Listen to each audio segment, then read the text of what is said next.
El plato fuerte.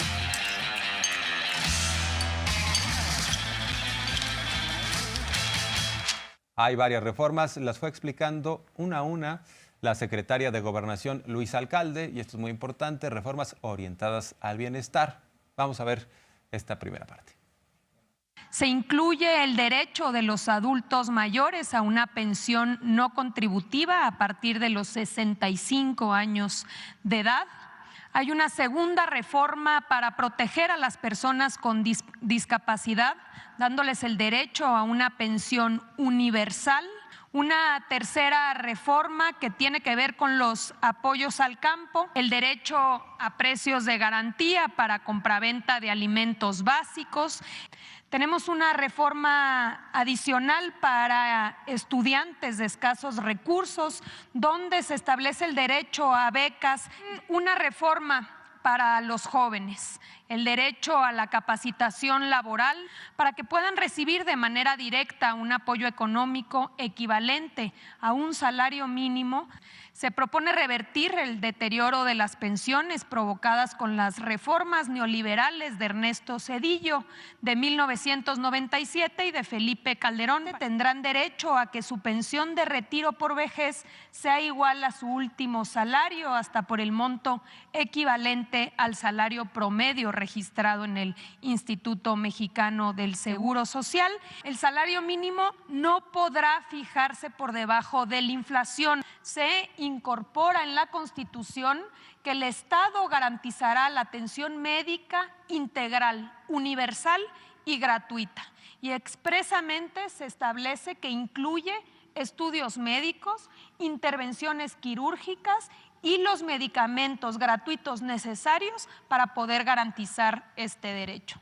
Se establece que se permite que el Infonavit pueda construir de manera directa viviendas y que puede establecer y construir estas viviendas para ponerlas a disposición de los trabajadores, quienes después de cotizar un año tendrán el derecho a una renta social que no podrá ser mayor el cobro al 30% de los salarios de los trabajadores y que después de 10 años de haber rentado a través de esta renta social la podrán adquirir a precios justos.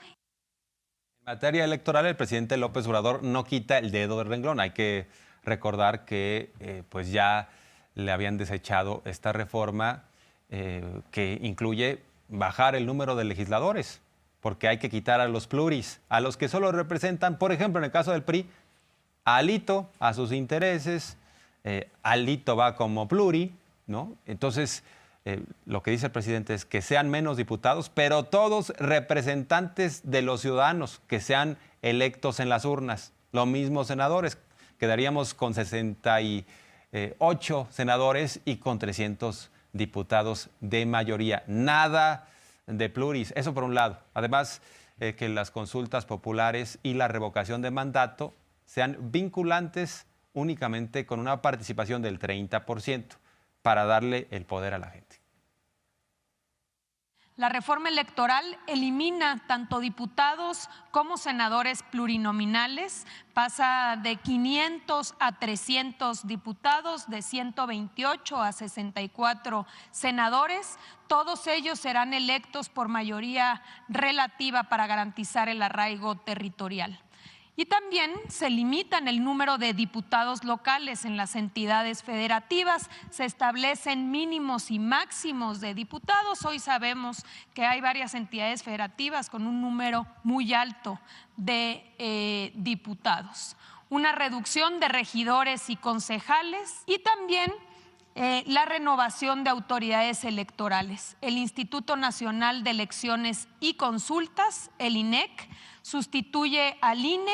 Hay una reducción de consejeros electorales y su periodo se disminuye de 9 a 6 años y se establece que deben ser electos. También en el caso del Tribunal Electoral, el periodo de los magistrados se reduce de 9 a 6 También se incluye la reducción de financiamiento tanto para partidos políticos en el caso de las consultas como de la revocación de mandato. Se baja el umbral necesario para que estas consultas y esta revocación sean vinculantes, sean obligatorias.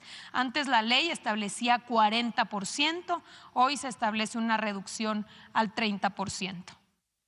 También se plantea la necesaria reforma al Poder Judicial.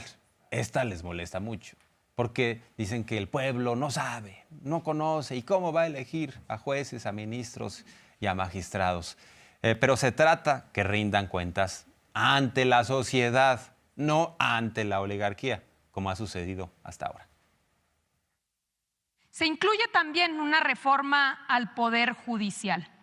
Como primer elemento está la elección popular, la elección directa por parte de la ciudadanía para ministras, ministros de la Suprema Corte de Justicia de la Nación, magistrados, jueces y también para aquellos integrantes de un nuevo órgano llamado Tribunal de Disciplina Judicial.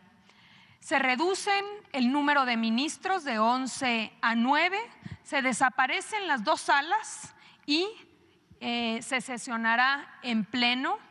Hay una sustitución también del actual Consejo de la Judicatura Federal que no opera de manera correcta y esta se sustituye por un lado por un órgano de administración judicial y por un tribunal de disciplina judicial que tendrá independencia de la Suprema Corte de Justicia de la Nación. Se prohíbe otorgar las suspensiones contra leyes con efectos generales, algo que ya ha sido recurrente, no nada más en el caso de los ministros, sino también en el caso de jueces y magistrados. Se establecen plazos máximos para poder resolver, en el caso de asuntos fiscales 6 meses y en el caso de asuntos penales máximo 1 año, y de extenderse este plazo tendrá que justificarse por parte de los juzgadores. Una renovación de todos los cargos que estará sucediendo en caso de aprobarse esta reforma a través de una elección extraordinaria celebrada en 2025. Hay otro punto central del paquete de iniciativas de reforma del presidente López Obrador. Nos quiere dar más derechos sociales, elevarlos a rango constitucional. El derecho al Internet, por ejemplo. Esto es algo que también cambia la vida de muchas personas, sobre todo las más desprotegidas. Y por el otro lado, garantizar el servicio del suministro eléctrico con la CFE. Nada de que es monopolio, nada de que los privados deben de prevalecer sobre la CFE. Esto es muy importante. Se establece en la Constitución que no constituyen monopolios el sistema eléctrico nacional ni el servicio público de Internet que provea el Estado y tendrán prevalencia sobre las empresas privadas. Se destaca que el objetivo del sistema eléctrico nacional es cumplir con una responsabilidad social sin fines de lucro, así como preservar la seguridad y la autosuficiencia energética. Y hay otras reformas importantes que plantea el presidente López Obrador respecto a la protección animal, a que también se garantice que el agua sea para consumo y no nada más para las industrias, porque teníamos un tema muy desigual, se privilegiaba el negocio y ahora se trata también, sobre todo en las zonas en donde hay escasez, que ya de plano ahí no se otorgue ningún tipo de permiso para la industria, sino sea para los consumidores. Eso por un lado, y por el otro también es mirar a los más desprotegidos, a los pueblos originarios, que sean sujetos de derecho público, como se dio en los acuerdos de San Andrés Larraín, que decían, sí, vamos a caminar para reconocer a los pueblos originarios, pero todo quedó en el tintero y hay que recuperar todo esto. Hay un paquete importante de protección al medio ambiente. En el caso del agua, el reconocimiento y la preferencia de acceso al agua para consumo humano y uso doméstico y la prohibición expresa de concesiones en zonas con escasez y sequía. Tenemos también una reforma de protección animal. Se prohíbe el maltrato animal y se garantiza su protección, trato adecuado y conservación por parte del Estado. Se faculta al Congreso para expedir una ley general para la protección de los animales y los planes y programas de estudio incluirán la protección de los animales.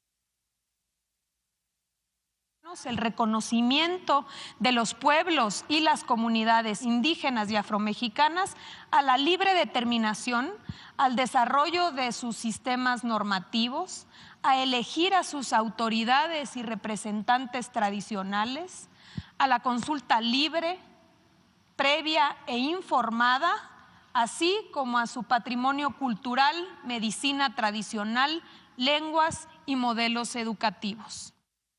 Hay otro punto central, que es elevar la austeridad republicana a rango constitucional, que los funcionarios vivan en la justa medianía y también desaparecer los accesos a organismos autónomos que hoy en día están duplicando funciones en el Estado mexicano. Esto tampoco les gusta a los conservadores, pero ahí está el planteamiento del presidente.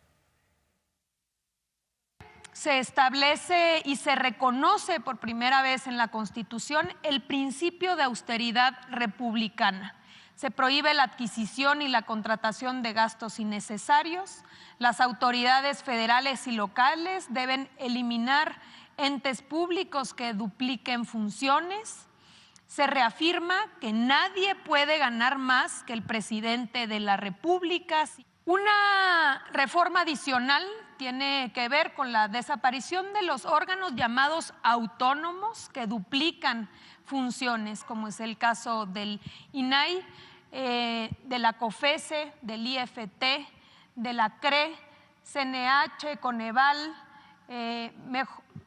Mejoredu, así como 18 organismos descentralizados y desconcentrados federales.